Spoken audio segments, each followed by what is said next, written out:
Good evening, everyone. Welcome to the September 10th regular meeting of the Rockville Center Board of Education. Please rise for the Pledge of Allegiance. I pledge allegiance to the flag of the United States of America and to the republic for which it stands, one nation, under God, indivisible, with liberty and justice for all. Thank you. Emergency evacuation exits are on either side in the back. Any correspondence that can be posted has been posted outside in the hall. Are there any students this evening that would like to come address the board? Okay, seeing none. Mr. Gavin, I'll turn it over to you for your superintendent's report. Thank you, Madam President. I am thrilled that we have two new administrative hires to recommend to the Board of Education for this evening. I will first start with the new assistant principal our recommendation for the new assistant principal at Southside High School. I'd like to introduce Ms. Andrea Darby. Ms. Darby is an experienced high school administrator currently serving as the assistant principal in Habla. Prior to her administrative career, Ms. Darby taught English, including IB English, AP English, and just about every English you can think about. And her passion for teaching and learning during the interview process made her a natural fit. She has a passion for our IB program. She has a passion for the work that we do here, and she has spent a long time, since 2010, I was told, coming to professional learning opportunities here at Southside. So it's about time that we bring her here for her new job. Where is Ms. Darby? Where is she? There she is. So Ms. Darby, welcome. I'm super excited to make the recommendation for you to be the new assistant principal here at Southside High School. So before we do that, I have another one that I would like to do. Where is Marie Dalton? There is Marie Dalton with her family. I am thrilled to announce that I will be recommending Marie Dalton for the Assistant Superintendent of Special Education and Pupil Personnel Services. Ms. Dalton brings a wealth of experience, having served as a special education teacher, chairperson for special education, and director of student services in West Babylon. That's her current role. She has extensive classroom experience and strong administrative background, and she is prepared well to assume the role of assistant superintendent. She is well-versed in best practices for integrated co-teaching classrooms and has developed innovative programs to support students with special needs as they transition after high school. What stood out to me, though, besides her in-depth knowledge of CSE procedure regulation and CSE procedure and regulation, was her focus on students. Getting to know the students was a priority for Ms. Dalton, and that is the type of student-focused leadership we want in our new assistant superintendent. We are excited to welcome Marie Dalton to our leadership team. Thank you.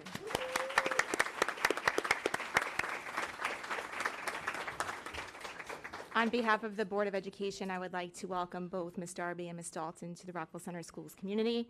I happen to know Ms. Darby very well as a colleague of hers for many, many years at Hauppauge. So I'm thrilled that you're going to bring all your expertise and all the wonderful things that you are to Rockville Center. Ms. Dalton, welcome. I'm thrilled also to welcome you on behalf of the board, and we're excited to get to know you and your work and all the great things that are going to come. So welcome. May I please at this time have a motion to approve the consent agenda items G2 and G3? So moved. Second? Second. All in favor? Aye. Congratulations, it's official. Please join us up here for a photo.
Okay, Mr. Gavin, at this time we have items for information board goals.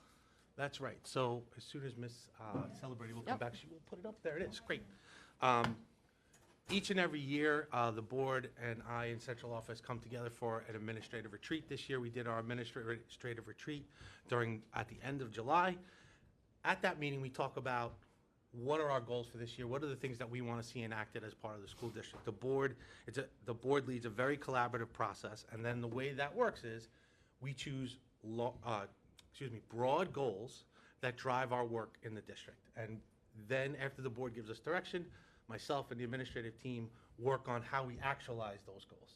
So, for example, you can see these are 3 of our broad goals for this year: enhancing student opportunities and outcomes, fostering increased community engagement and partnerships, and then financial budget and budgetary oversight. So these are the 3 broad areas that we have talked about with our faculty, that we have talked about with our administrative team, about developing objectives that you will see as part of public presentations that will come over the course of this year.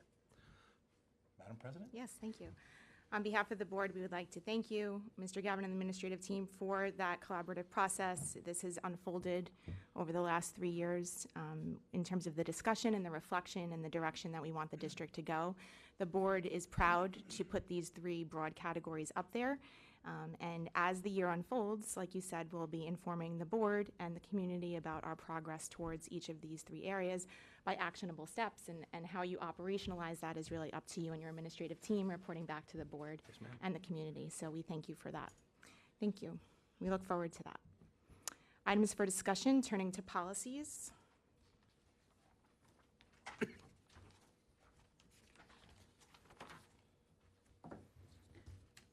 So at stage 1 this evening,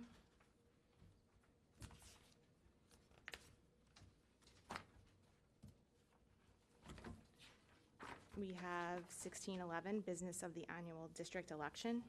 Comments or questions? Okay to move this?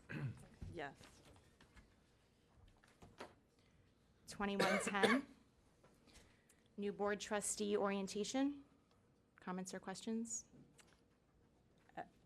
The policy committee went through and is just really looking to update language and make it consistent across our multiple policies. So that's really, in terms of slight changes, nothing material, I would say. Okay, thank you.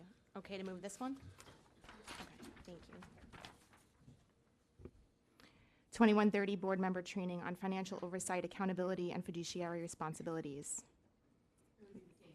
Yep, okay to move this? Great. Yeah. 2140, meals and refreshments. Okay to move this as well. And committees of the board, 2210. Yep, okay, thank you. Currently at stage 3 this evening, we have 1220, Board of Education members, nominations and election. Okay to move to approval at the next meeting. Yes. 1221, school board elections, poll watchers. Okay to move this. Yes. 1230, reporting of expenditures. Okay to move this as well. Good. 1260, submission of questions and propositions at annual elections and special district elections. Yes. 1320, nomination and election of board officers. Same. Okay. Good. 1321, duties of the president of the Board of Education. Yep. No changes. Great. 1322, duties of the vice president of the Board of Education. Good. 1330, appointments and designations by the Board of Education. Okay. 1333, duties of the external independent auditor. Good. 1420, execution of policy administrative regulations. 1610, annual district meeting and an election budget hearing. Good. Okay. 1620, annual reorganizational meeting. Okay to move this. Yes. 1710, quorum. Good. 1720, minutes. Yep. 1730, executive session. Yep. And 5633, gender-neutral single occupancy bathrooms. Good. Great, so all of those that we just went over will be moved to approval at the next meeting. Thank you to the policy committee for all of your work. It's much appreciated. Okay.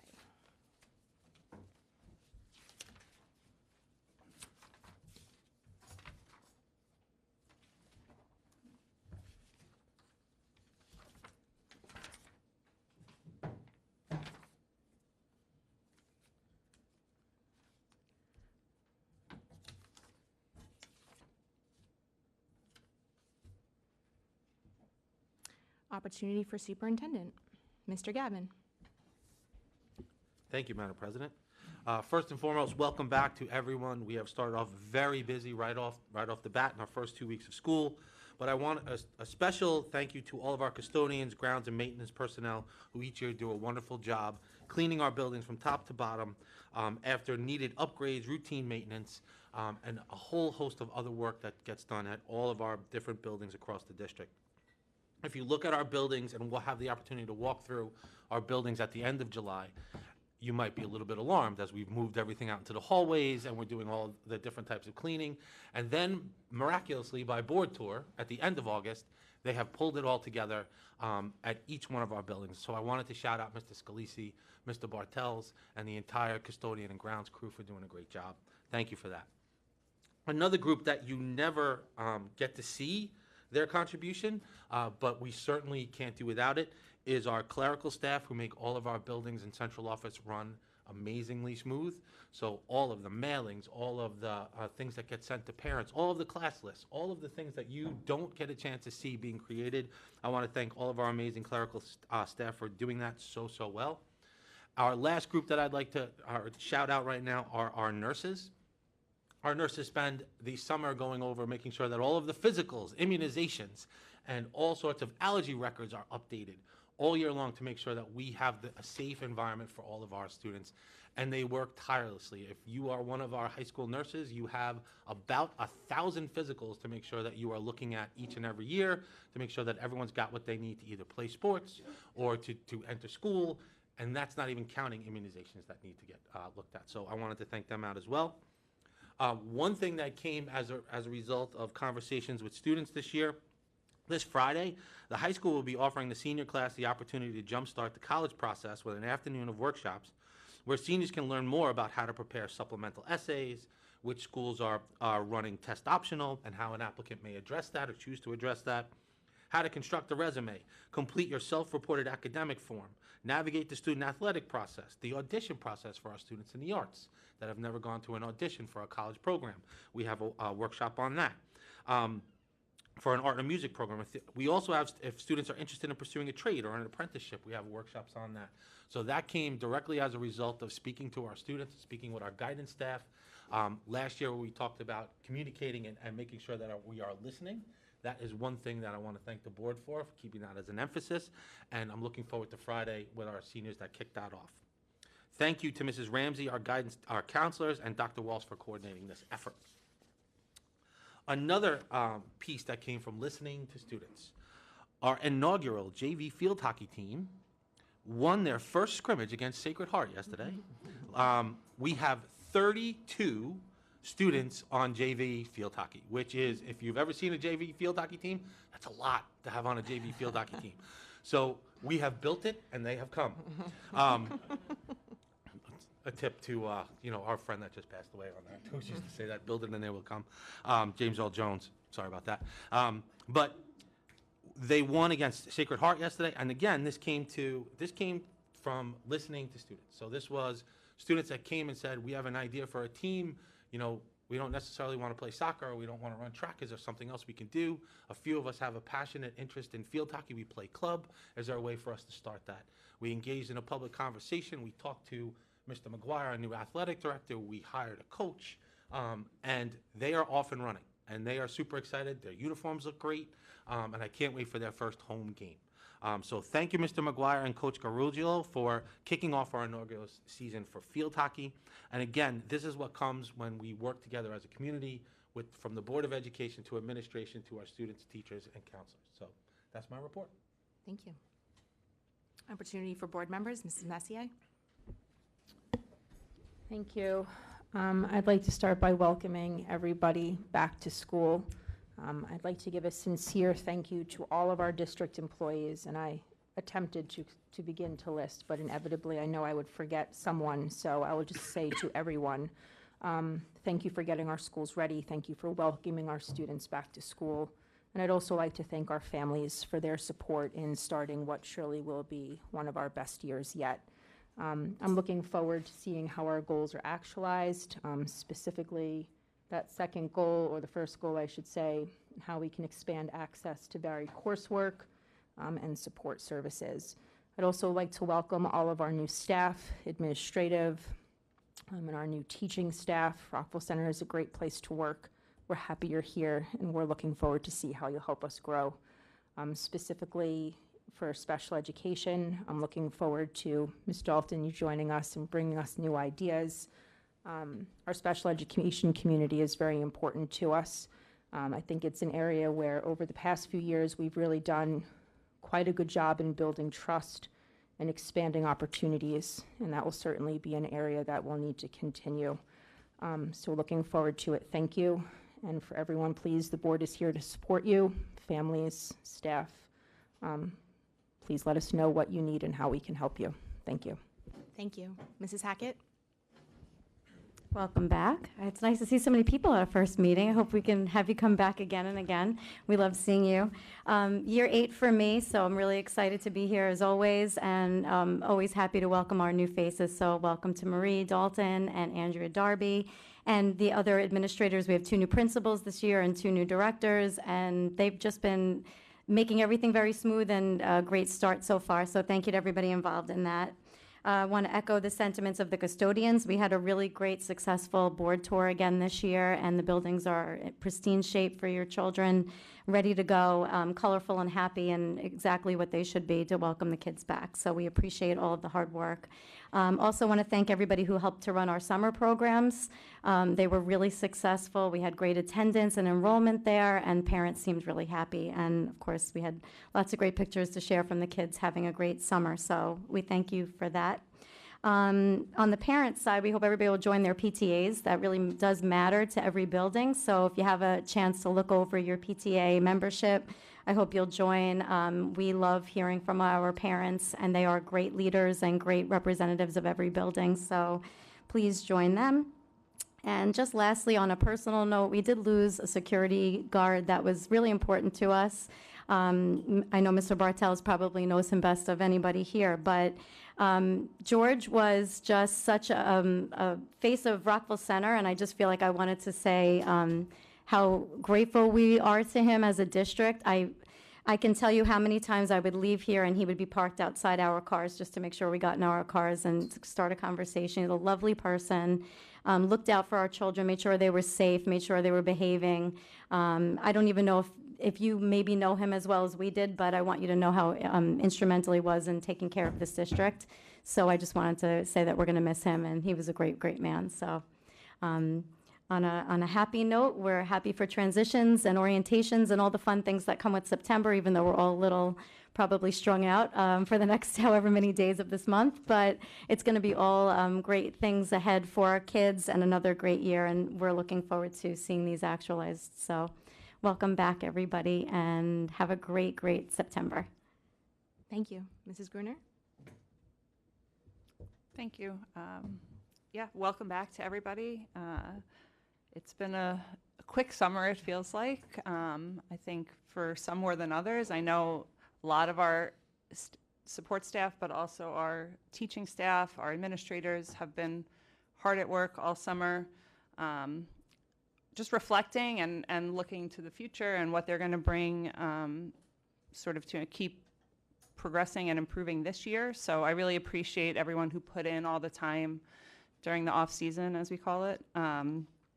Same to our athletes, our musicians, our students. September is just a great time because everyone has that energy of being back and looking to what this year is going to hold for them. So it's great to see. For the teachers that we've hired and came to the new Teacher Institute, I just want to thank them for their efforts and their professionalism throughout those couple of days.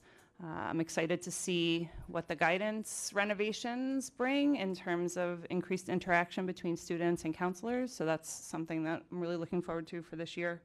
And thank you to all of the PTA members too, who have done a lot of work behind the scenes over the summer to get things ready on their end to help support all of the efforts of the district. So good luck to everyone, and it'll be October before we know it. Thank you. Dr. Downing? Thank you. Welcome back. Thanks to all of our teachers and staff for getting our buildings ready for back to school. Thank you to Mrs. Celeberti and Mrs. Flanagan for organizing the annual board tour of buildings. where the principals welcomed us and we got a chance to preview the summer upgrades and maintenance. Welcome, Ms. Dalton. I echo my colleagues here. We're happy to have you join us as Assistant Superintendent for Pupil Personnel and Special Ed, and I look forward to your expertise as we continue our progress in this area. Welcome also to Ms. Darby as our new Assistant Principal at the high school here. And looking at our goals, as Mr. Gavin explained, these are our guiding principles, and I am grateful for the opportunity to serve this community and to ensure that our tax dollars are efficiently used towards improving our students' education. Everything we do, everything that all of us up here do is centered on our students, and we want our district families to know that we aim to keep the lines of communication open, and we really wish everyone a happy and successful school year. Thank you. Thank you again to everybody for a smooth opening. Board tour went off very smoothly, thanks to Mrs. Flanagan and Mrs. Ciliberti again. Congrats to the field hockey team. We're really proud of you. I'm really glad that we started out with a win. More to come on that. Mr. McGuire did a great job at the parent-coaches meeting for the fall at the high school, so thank you for that. Ninth grade orientation here at the high school went really well. I know sixth grade orientation at the middle school went really well. So again, it's really important to us that we make those outreach and communication efforts to our community members and our students coming in, especially in those years of transition into new buildings, making them feel welcome and this is part of their new home. And that goes to you as well as parents. At this time, we will open the mic for visitors.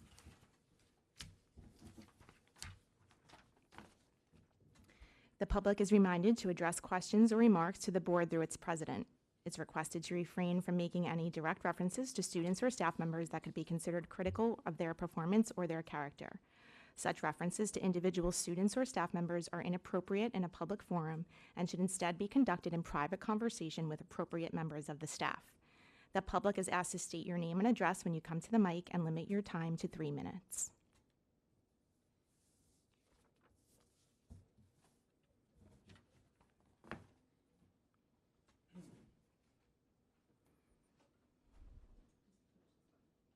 Thank you. Perfect. Did I look like I was drowning? Good evening. My name is Nicole Westfall. My address is 35 St. Mark's Avenue. I have 2 children in the district, UPK and second grade. I'd like to address some of the comments from the July 31st meeting regarding gender identity. When my oldest started kindergarten, I learned that this district implemented the ICT classrooms for children with special needs. My husband and I valued finding a community with diversity and inclusivity. We were really excited to learn about this education structure. When my daughter noticed some behaviors in the classroom that are commonly associated with some of the diagnoses for some of the children, she had questions, and we didn't feel we had the best language to maybe address those questions appropriately. So we called her teacher, and we had a meeting, and the teacher gave us the language we needed to help support her and her new friends. In first grade, I met with our teacher a few times when I noticed changes in my oldest child, and I wasn't sure what to do, and she gave me a lot of good language. The school psychologist in the social emotional learning program has sent home information on bullying, racial and ethnic diversity, internet safety, all things that I needed help with. I not only trust our teachers, I heavily rely on them to help be the village it takes to help me raise my children, and I think great work is being done in this district. While we're her parents, we're certainly not child education or development experts, and we will take all of the help we can get. When I heard about some community concerns regarding a video shown in the 7th grade health class, I did watch the recording from your July 31st meeting. When hearing that the video was in a teacher's response to students asking questions about gender identity, my first thought was how wonderful that these students felt comfortable talking to their teachers. I understand the video is not deemed appropriate because of age and New York standards, and I'm not here to debate that. That sounds like that's appropriate. What I want to say is that students ask teachers about a subject that's not easy to talk about, and I don't want them to just be shut down from the subject.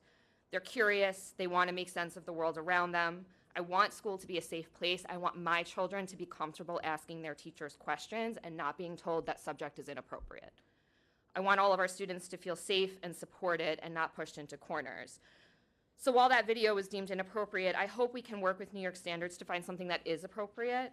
The children need to feel, and to quote you, Mr. Gavin, from last meeting, heard, respected, and valued. Disregarding the subject matter is just going to push them to find answers elsewhere, oftentimes from maybe uninformed peers, social media. Many of the comments in the video in the last meeting incorrectly used gender identity terms, discussed sensationalized news coverage, not evidence-based facts on child development when it comes to gender identity. And there is evidence-based guidelines on the subject of gender identity curriculum. And I just would encourage this board to review and implement some of that subject in the health curriculum as it's being reviewed. Thank you.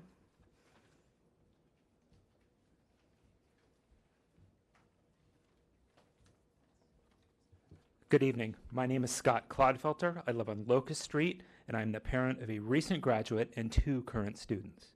First, I want to thank the teachers and staff for a successful start to the school year. Next, I want to thank the members of the administration and school board for all that you do to educate and guide our children. We put our trust in you every day when our children step out of our doors and into yours. I stand before you to express my unwavering support for our trans and LGBTQ+ students. As parents and members of this community, it is our duty to ensure that every student feels safe, respected, and valued in our schools.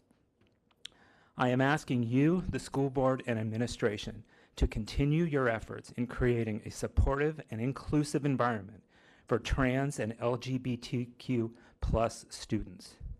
It is our shared responsibility to help our children and students thrive both academically and personally without fear of discrimination or prejudice. To our trans and LGBTQ+ students and children, despite the hatred you hear and see on a daily basis, you are loved as you are. If you need additional support, one resource is Long Island Pride for Youth. This is a safe, supportive, and empowering home for Long Island's LGBTQ+ community. Their website is liccpfy.org. Thank you. Thank you.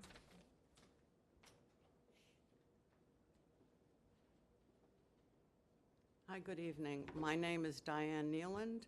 I live on Broadway.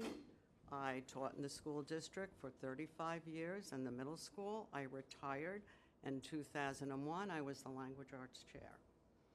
I also read about the problem with the video that was shown. I want to say that the health teachers who showed the 7th graders a 2015 video were not wrong in wanting the young children who are going into puberty to learn that there are more than 2 genders and to feel very normal. The problem, I think, was that the video that was shown was 2015, and I watched it. It was very convoluted, even for an adult. So it was not something that a 7th grader could really comprehend. Why is it so important that children know that there are more than 2 genders? I don't know if any of you know the statistic of suicides that has gone down now because of the knowledge that children are having that, you know, I'm not weird, I'm not abnormal, I'm normal, I'm who I am, and that's who it is. And anyone in this room who thinks that you could tell a child or teach a child be another gender than they are, think about it for your own personal self. Could you do that? Of course not. You are who you are. One quick story. My grandson, who is now 20, his favorite student in his kindergarten class named Charlotte confessed to him, "I'm a boy." And Preston said, "Oh, that's great, because we can really be great pals now." His father, who was a high-risk obstetrician at NYU, Preston told his dad this, and his dad said to him, "Of course, Preston, Charlotte probably is a boy. She knows she's a boy. When I deliver babies, sometimes even we don't know what the gender is." So that was very simple. He understood this, and now as a 20-year-old, he will say, who cares what someone's gender is? It's their business, no one else's. And yes, I was a tomboy in the 40s and 50s because girls didn't have the advantages they have today. And I wanted to be a boy, and a couple of my friends did too. But we knew we weren't boys. We were girls who really wanted to be boys and were tomboys because we thought boys have so many advantages. So the parents who are worried that this knowledge would somehow infect their children, it's knowledge, and that's what they need to know. So I guess that's all I have to say. So I hope Thank you. those of you who don't understand that there are more genders, or there are many genders, I hope you'll do some reading and research and learn the scientific background of this. Thank you very much.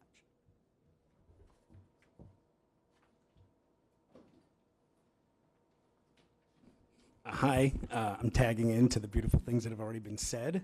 My name is David Ratora. I'm here with my wife and our soon-to-be-born child, who will be hopefully going through the Rockville Center School District from kindergarten to senior year. In 1996, when I was in 8th grade, one of my best friends came out to me as gay. When I said, "That's cool," his relief was palpable. Now remember, this was 1996. Don't Ask, Don't Tell was only 2 years old. The Defense of Marriage Act had just passed Congress, and support for gay marriage was 29%. So of course, he was bullied in school.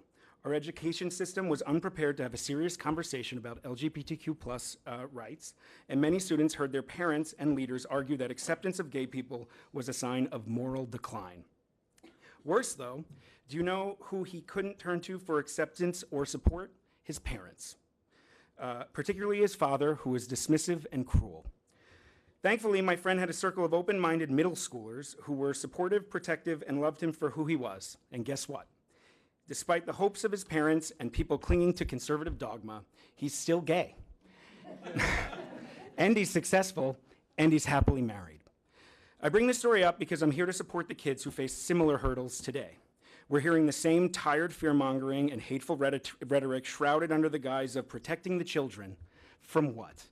Trans and non-binary people exist. It isn't an ideology. It isn't a religious issue. It's not a political issue. It's about treating people with enough dignity and respect to accept them for who they are. It is not the education system's job to shield young people from the world. It's the education system's job to prepare them for the world that exists. Young people need to learn to approach life with curiosity, openness, and empathy. A student asked a question, and a teacher answered it, with a video that defined real terms without an agenda. Hopefully, it opened up their classmates' eyes and made them more empathic. Maybe it gave a young trans kid the courage to proudly be who they are. The reality is, puberty is a confusing nightmare, and middle school is when students begin to discover their true selves. The system worked exactly as it should have, especially since the curriculum that the state provides so plainly failed its students.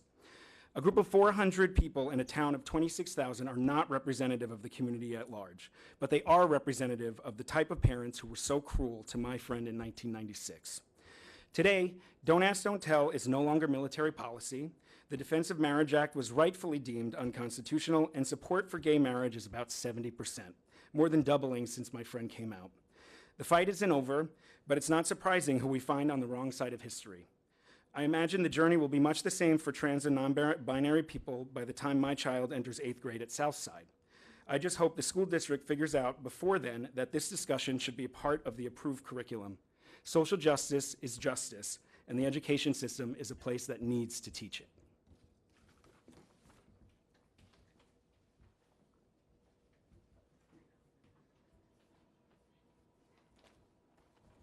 Hi, my name is Karen Johnson, 301 Raymond Street, and I use she, her pronouns.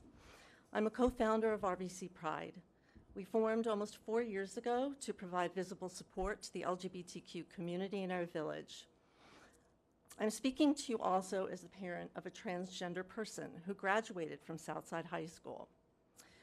RBC Pride watched the last school board meeting with concern and sadness for the LGBTQ students, particularly those who are non-binary and transgender, and for those who love them. To those students, we say, the comments made by parents at that meeting don't reflect the views of the majority of people in this village. RBC had a wonderful Pride Month. About 100 families bought Pride lawn signs to show their support. Many people here care about you. To the teachers who try to do the right thing by sharing factual information regarding gender with their students, thank you. Thank you for your efforts to educate and engage your students in topics they're already thinking about. The topic of gender should be treated like any other. It's clear just from the comments at the last meeting that there's confusion about it, and that's exactly why students need to be educated. I get it. I was confused too.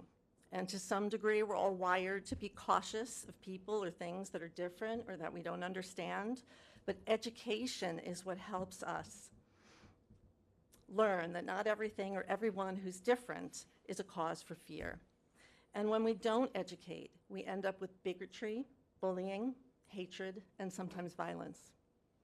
Parents conflating transgender people with drag queens and having anything to do with sexualizing children and calling gender identity an ideology are misinformed. We need to speak a common language, and teaching about gender will help all of us. I have a very smart, kind, generous, courageous adult transgender daughter who I love with every part of my being. I trust that she knows exactly who she was meant to be, despite the tremendous pressure to fit into someone else's definition of how she should look or live. Talking about people like my daughter in our schools should not be taboo. Treating transgender and non-binary lives as something we can't talk about is devastating to them, shortchanges all the students, and it's cruel. We welcome age-appropriate gender education in our schools. Thank you. Thank you.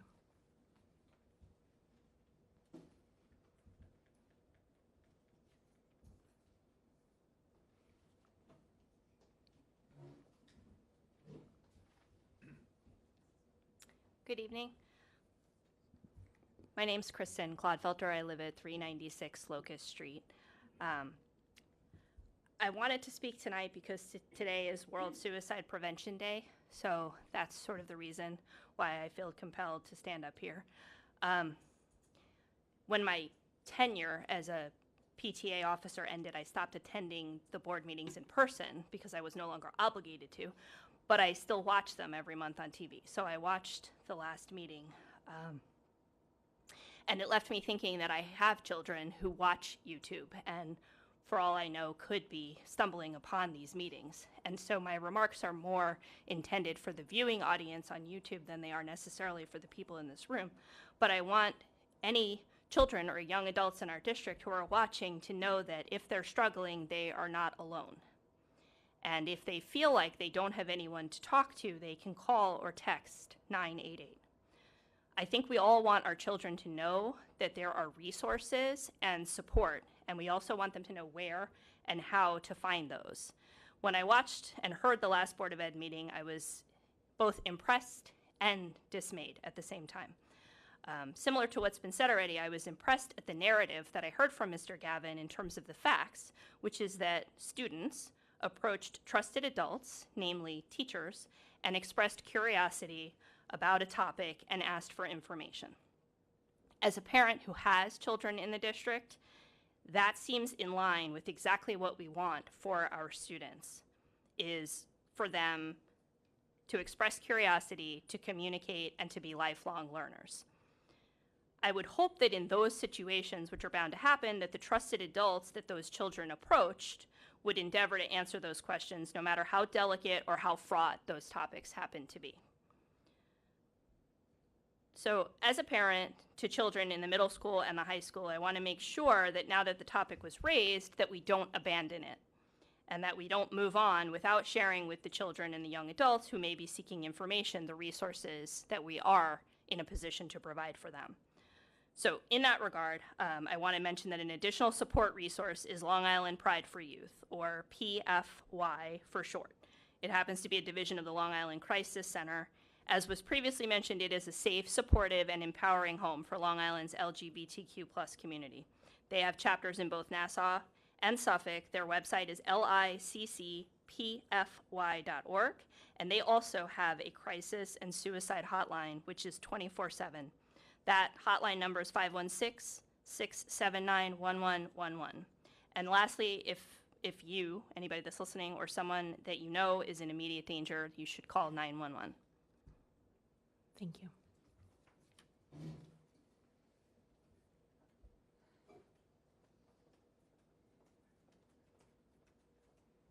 Hi, how are you? Meredith Walker. I live at 15 South Lewis Place in Rockville Center, and I use she, her pronouns. I have one student currently in the district and 2 students who have graduated. I'd like to respond to a question that was posed at the last board meeting. Who is this benefiting? Who is benefiting from this video? Who's benefiting from this being discussed in our schools? And my response to that is all of us. Anyone who has a sibling, parent, family member, friend, colleague, or child. Again, all of us. Because we all know and love members of the LGBTQ+ community. And so many of our community members not only value and support age-appropriate gender identity discussion in the classroom, but wholeheartedly support the LGBTQ+ community at large. And just because you don't want to, and I'm going to use you in quotes here, you don't want to learn about it or hear about it doesn't mean that no one should. That's not how education works. That's not how becoming an educated member of society works. Because if that's the case, no offense to any math teachers in the room, I wouldn't have signed up for calculus in high school. Last month's meeting was fascinating to me on many levels. We've been hearing many of the same arguments since the late 90s when I became the advisor for one of the first GSAs on the island at Smithtown High School. Why do people need to proclaim who they are? We all proclaim who we are every day, either outwardly through the clothing we wear or our hairstyle, dyed purple hair, even down to the wedding band that we wear on our fingers. So again, let's be clear what this is about. Not wanting all members of our community to have basic human rights. And ultimately, what this is really about, in my mind, is visibility. That was so important to me when I was a teacher, recognizing that not everybody identified with who I was in front of the classroom. And it's important to have members of the school community that students can identify with. But more importantly, they need to be able to see themselves in the classroom, and there needs to be that visibility in the classroom, and not just have their identities debated and dismissed as a fad, or more importantly, some made-up ideology. So thank you very much. Thank you.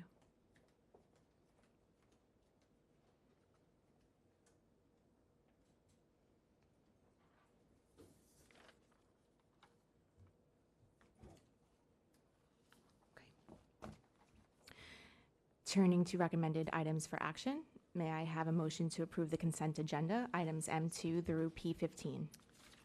So moved. Second? Second. Any questions?